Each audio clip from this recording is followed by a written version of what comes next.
Welcome, and thank you for joining us today for a discussion on how to evaluate smaller cap companies for ESG risk. I'm Laura Lutton. I head the risk products at Morningstar Sustainalytics, and joining me today for this discussion are two thought leaders. We have Willem van Golstee-Brouwers, who is an associate director in our methodology group at Morningstar Sustainalytics. Thanks for joining us, Willem.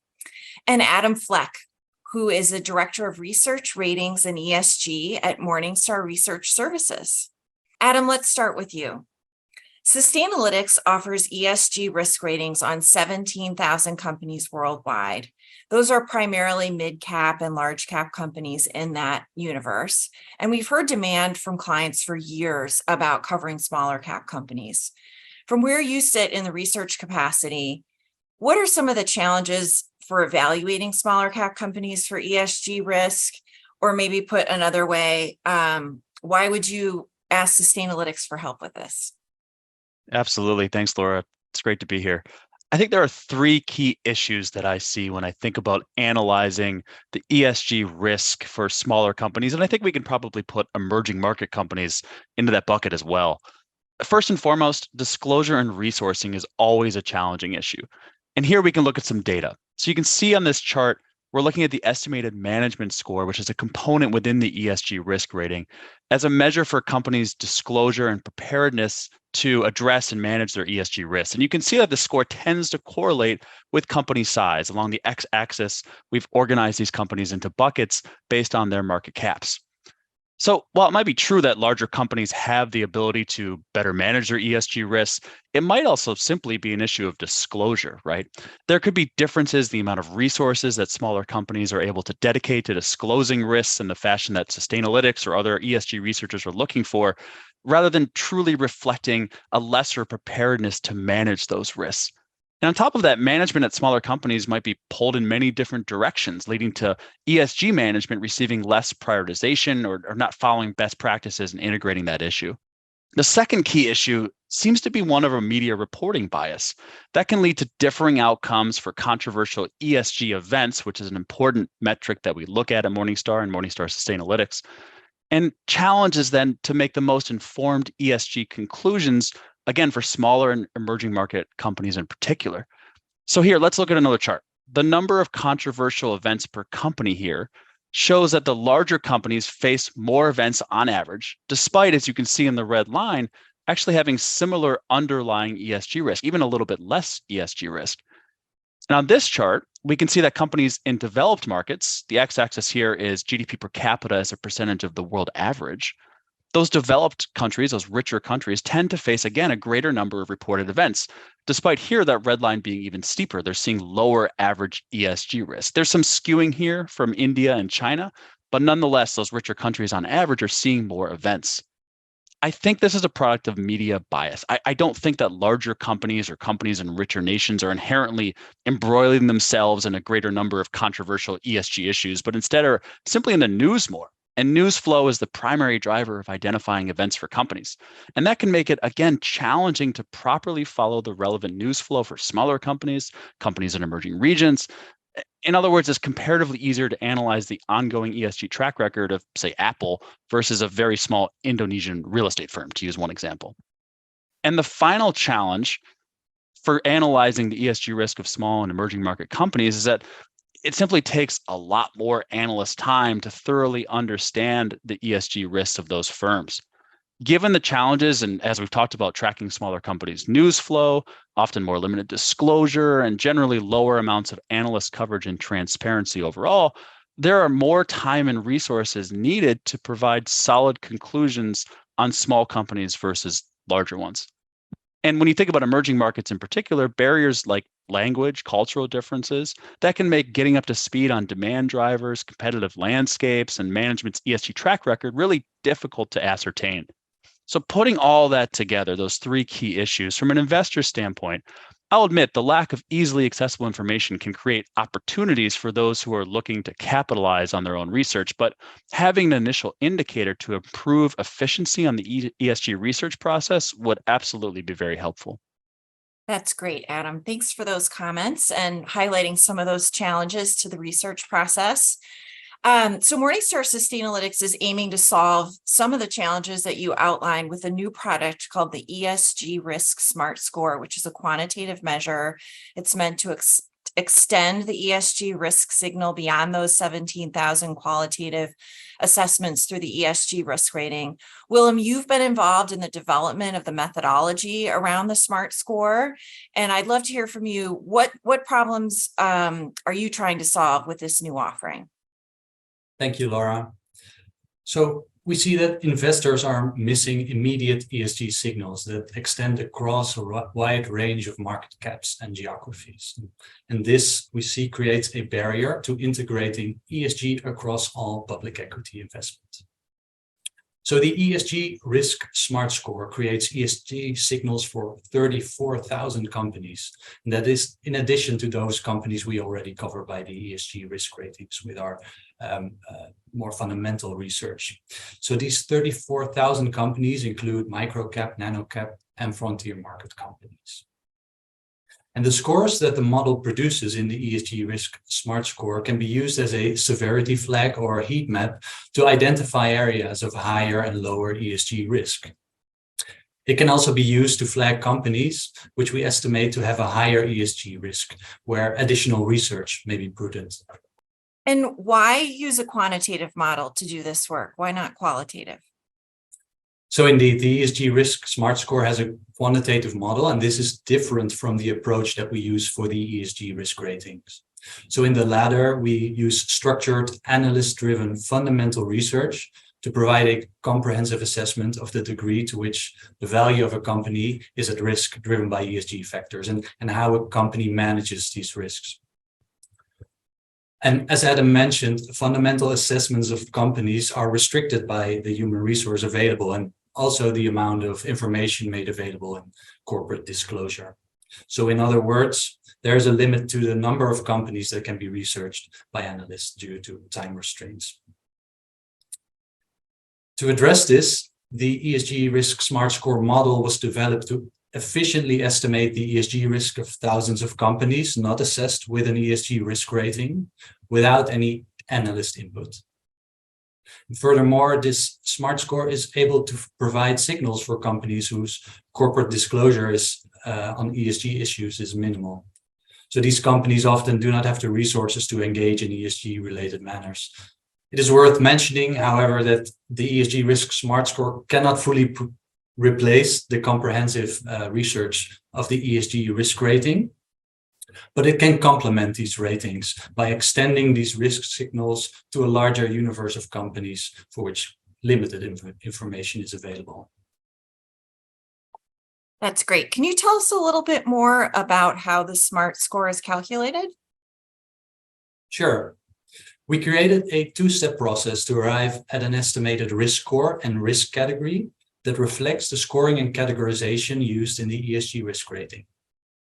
So in step one, the model selects companies within our database of ESG risk ratings that have business characteristics that are similar to the target company.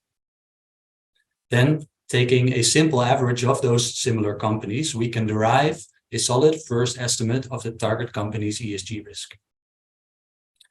So after conducting rigorous testing, we found that the estimate of ESG risk could be enhanced further by leveraging machine learning. So in step two, we introduce machine learning tools into the estimation of ESG risk by combining additional financial and ESG variables of the target company into the estimate. Using both steps 1 and 2 to estimate ESG risk leads to improved statistical measures such as R-squared and greater accuracy in ESG risk estimation.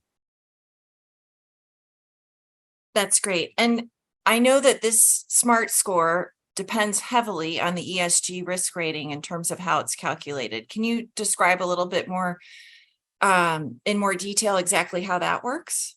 Of course. So a foundational assumption of the ESG risk rating is that companies in the same sub-industry or industry are often exposed to the same material ESG issues.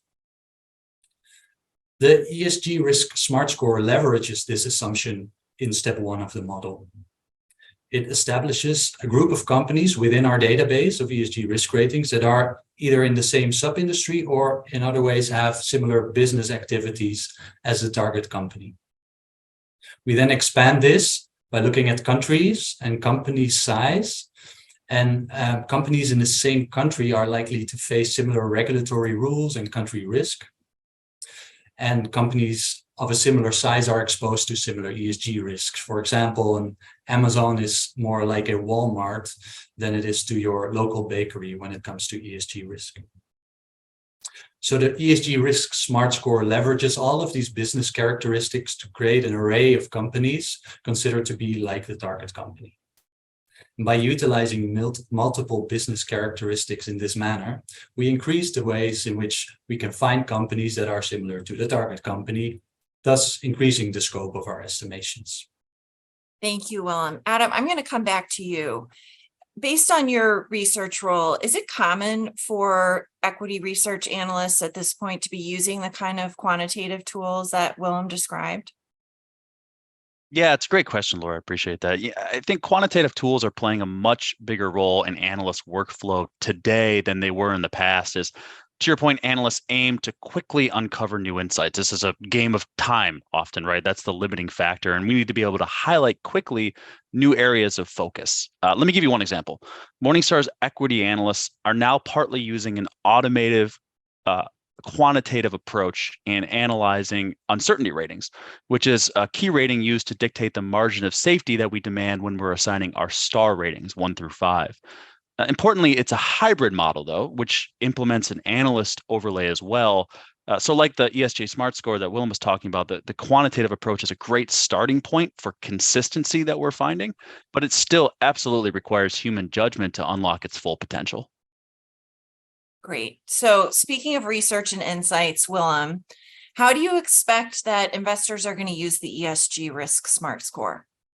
ESG Risk Smart Scores are best applied to evaluate ESG risk in a portfolio context, with a large sample of scores aggregated on different levels to identify areas of higher or lower ESG risk. The individual company scores are best utilized as ESG risk signals, highlighting which specific issuers may warrant additional due diligence. To that end, each ESG Risk Smart Score comes with a prediction interval, which provides the lower and upper bounds in which the ESG Risk Smart Score will fall. And then to which parts of a portfolio would you expect to gain the most insights through the ESG Risk Smart Score? Among the 34,000 companies receiving ESG Risk Smart Scores, the coverage is concentrated in small cap, micro cap, and nano cap firms. And geographically, the Smart Score coverage is centered in Asia Pacific, and especially China, India, and Japan. And are there any sub-industries where we're seeing meaningful new insights through the ESG Risk Smart Score? So the coverage extends across 40 industries in total, and more than 100 sub-industries.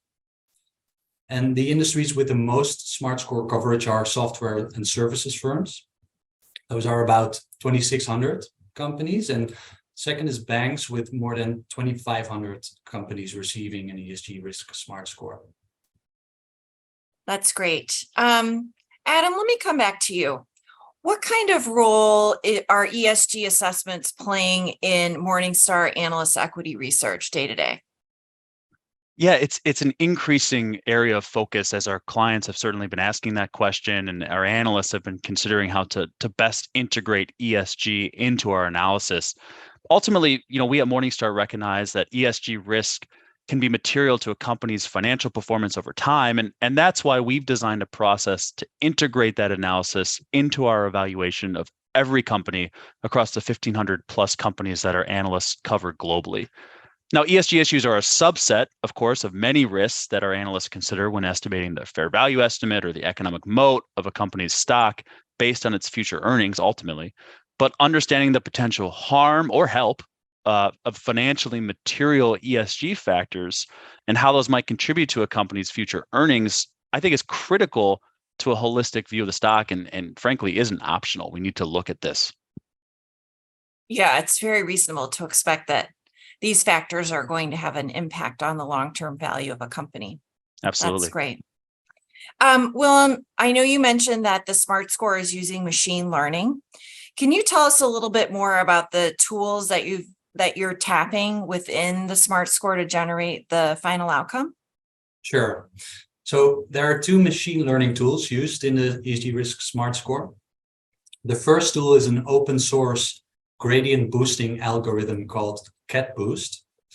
And this is a tool basically used to enhance the estimate of the ESG risk score that is generated in step 1 of the model. And this algorithm is trained to determine which combination of ESG and financial variables provide the best estimates of ESG risk and applies them accordingly. And so then, Willem, tell us about that second tool that you're using.